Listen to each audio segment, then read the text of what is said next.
کہ اللہ کے نبی صلی اللہ علیہ وسلم کے اس ارشاد میں اور قرآن کریم میں فرمایا ربنا آتنا فی الدنیا حسنۃ وفی الآخرۃ حسنہ، کہ جب تم دنیا میں دعا مانگا کرو تو فرمایا کہ دنیا اور آخرت دونوں کی دعا مانگا کرو۔ تو اللہ کے نبی صلی اللہ علیہ وسلم ارشاد فرمایا کہ دنیا ساری کی ساری نفع کی چیز ہے، اور دنیا کے منافع میں سب سے بہتر چیز نیک عورت ہے۔ امام مسلم نے اس روایت کو نقل کیا ہے۔ دوسری روایت حضرت ابو ہریرہ رضی اللہ تعالیٰ عنہ حضرت صلی اللہ علیہ وسلم کا یہ ارشاد بھی نقل فرماتے ہیں کہ بہتر عورتیں جو اونٹوں پر سوار ہیں عرب کی عورتیں ہیں، اور قریش کی وہ عورتیں ہیں جو بچوں پر بہت زیادہ شفیق ہوتی ہیں اور شوہر کے مال کی بہت زیادہ حفاظت کرتی ہیں۔ امام بخاری نے اس روایت کو نقل کیا ہے۔ تیسری روایت میں حضرت ابو امامہ رضی اللہ تعالیٰ عنہ سے روایت ہے، نبی کریم صلی اللہ علیہ وسلم نے ارشاد فرمایا تقوی کے بعد جو چیز بندے کو حاصل ہو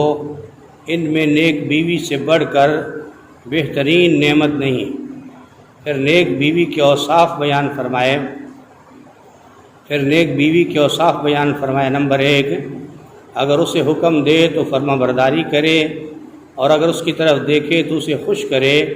اور شوہر کوئی قسم کھائے جو عورت کے عمل کرنے سے متعلق ہو، مثلا یوں کہے فلاں کام تم ضرور کرو گی، تو اس کی قسم پوری کرے،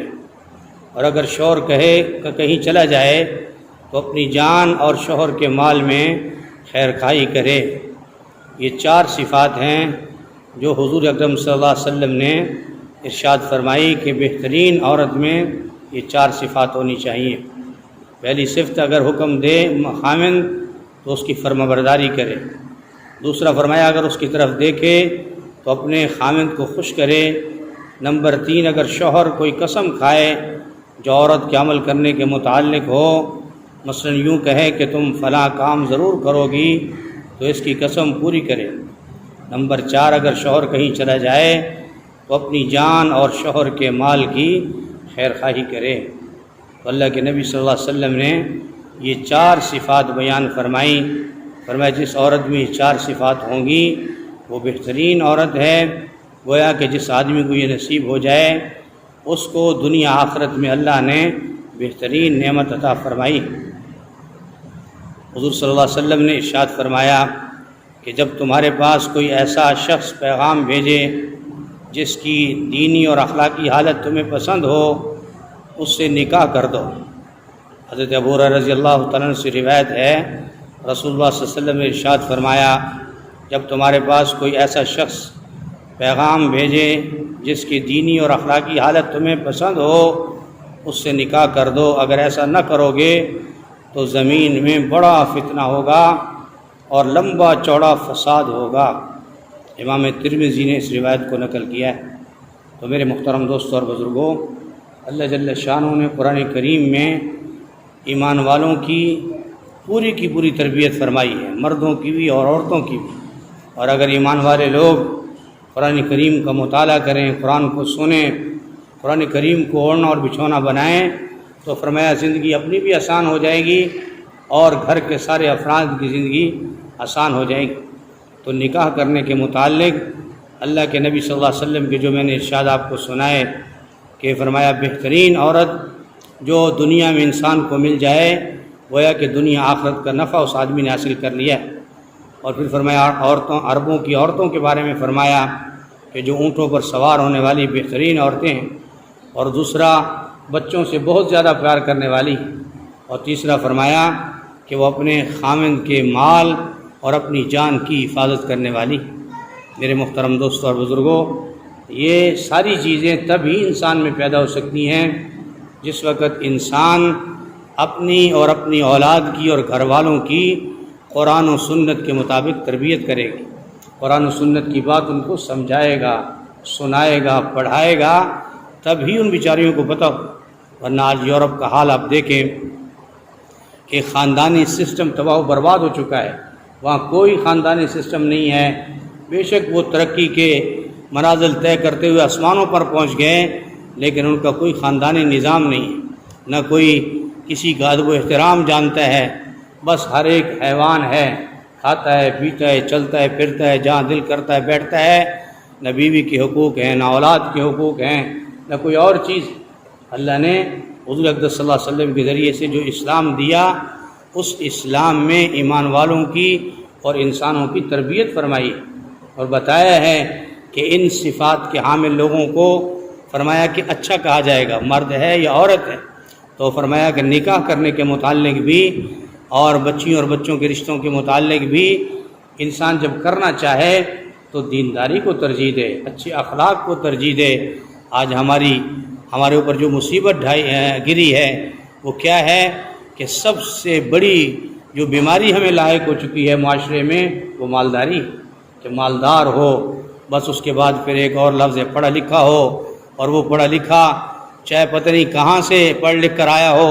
آکسفورڈ یونیورسٹی کا ہو، اس نے کہاں سے تربیت سیکھی ہوگی، کہاں سے اس کو ادب آئے گا، کہاں اس کے اندر احترام کی شکل ہوگی۔ بس وہ تو پیسے کمانے کی مشین بنائی گئی اور وہی بنا رہا ہے اور کما رہا ہے، اور جہاں تک اس کا دل چاہے گا کرے گا۔ جب اس کے کان میں نہ اللہ کی بات آئی، نہ اس کے رسول کی بات آئی، نہ کوئی تربیت کی بات آئی، نہ کسی نے اس کو سکھلایا، نہ کوئی اجر و ثواب بتائے، تو میرے محترم دوستوں اور بزرگوں، فرمایا کہ نکاح کرنے کے متعلق انسان کو اچھی صفات کی حامل خواتین دیکھنی چاہیے۔ اس میں اچھی صفات ہیں، خدمت کا جذبہ ہے، دینداری ہے، پردہ ہے، دینی معلومات ہیں یا نہیں ہیں۔ آج تو فیشن کے دل دادہ لوگ جو ہیں فرمایا انہی کو دیکھا جاتا ہے، اور پھر شادی بیاہ پر الامان والحفیظ جو ہندو اور جو ہے سکھوں کی رسومات اور جو ہے ان کے کلچر کو اپنانے کے لیے وہ خرافات کی جاتی ہیں کہ مرد دیکھ کر شرما رہا ہوتا ہے لیکن بیچارہ کر کچھ نہیں سکتا۔ اس لیے میرے محترم دوستو، صحیح بات کا کرنا، اس کی تربیت حاصل کرنا اللہ اور اس کے رسول نے فرمایا کہ ضروری قرار دیا ہے۔ تو اس لیے فرما دیا کہ اچھی خواتین جو ہیں ان کی نشانیاں بتائی کہ وہ اپنے خامند کی اطاعت کرنے والی، اسے خوش کرنے والی ہیں اور اس کے ہر عمل کو پورا کرنے والی، اور فرمایا کہ اگر شوہر کہیں چلا جائے اس کی جان اور مال کا تحفظ اس کے ذمہ فرض ہو جاتا ہے کہ خاتون اپنی جان کی بھی حفاظت کرے، اپنے مال کی بھی، اپنے میاں کے مال کو ضائع نہ کرے،